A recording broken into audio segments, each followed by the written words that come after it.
Hello everyone, my name is Janet and I'm a postdoc in University of Colorado Boulder. Today I'm going to give a talk about the effects of a prosthesis with and without the knee on the Paralympian with transfemoral amputation. This picture shows a runner with unilateral transfemoral amputation and he's running with a running-specific prosthetic blade, which is widely used for its good performance in energy storage and return. Nowadays, different types of mechanical knee have been developed to replace the lost biological function of the knee joint for people with transfemoral amputations.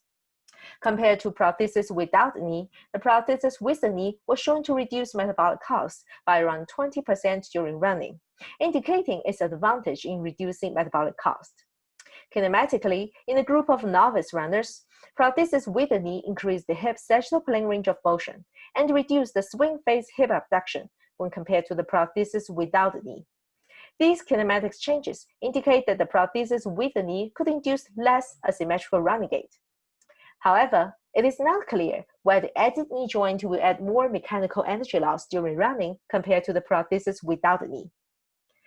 Thus, this study aimed to focus on the comparison of these two prosthesis designs from kinematics and energy return perspectives to assess which one will work better for Paralympian athletes.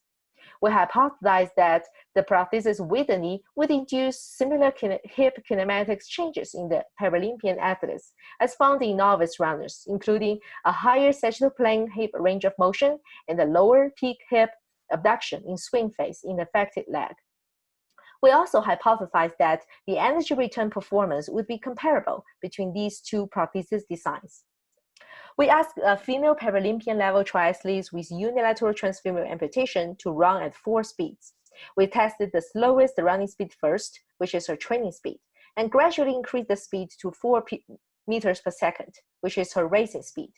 We collected kinematics and ground reaction force data for 30 seconds at each speed level. In the no-knee condition, the prosthesis used is a running-specific prosthetic blade, manufactured by Flower Composites. In the knee condition, the prosthesis used is a mechanical knee joint combined with a running-specific prosthesis, manufactured by Autobach. Now let's take a look at the results. These two figures show that the affected leg hip joint movement in the sagittal and frontal planes at the slowest running speed.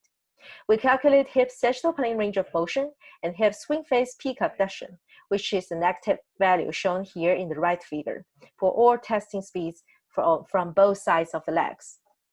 The circles represent the affected leg and the solid dots represent the unaffected leg. We found up to 5-degree increase in hip range of motion in the knee condition than the no-knee condition, which is smaller than the previously reported value.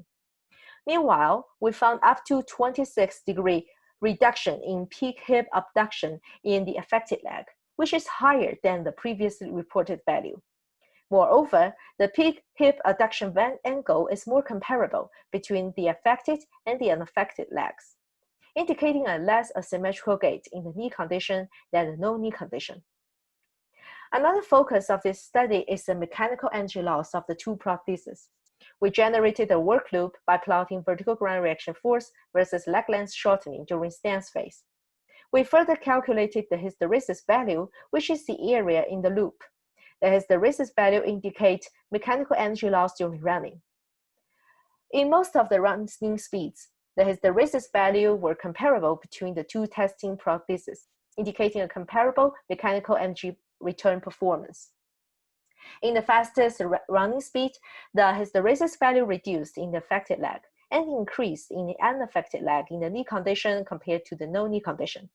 Since we did not randomize our testing sequence in this study, whether this change is due to fatigue or due to the prosthesis design is unclear at this point.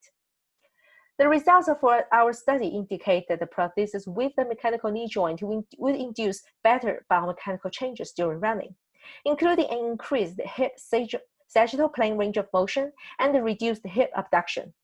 In the meantime, the added knee joint did not induce higher mechanical energy loss.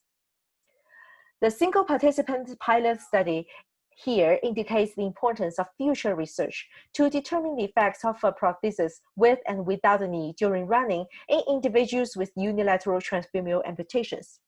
We will hypothesize that this change in prosthesis design would induce better running biomechanics including a less asymmetrical gait during running, which will improve running experience for a larger group of individuals with unilateral transfemoral amputations in the future. This is the end of my talk. Thank you.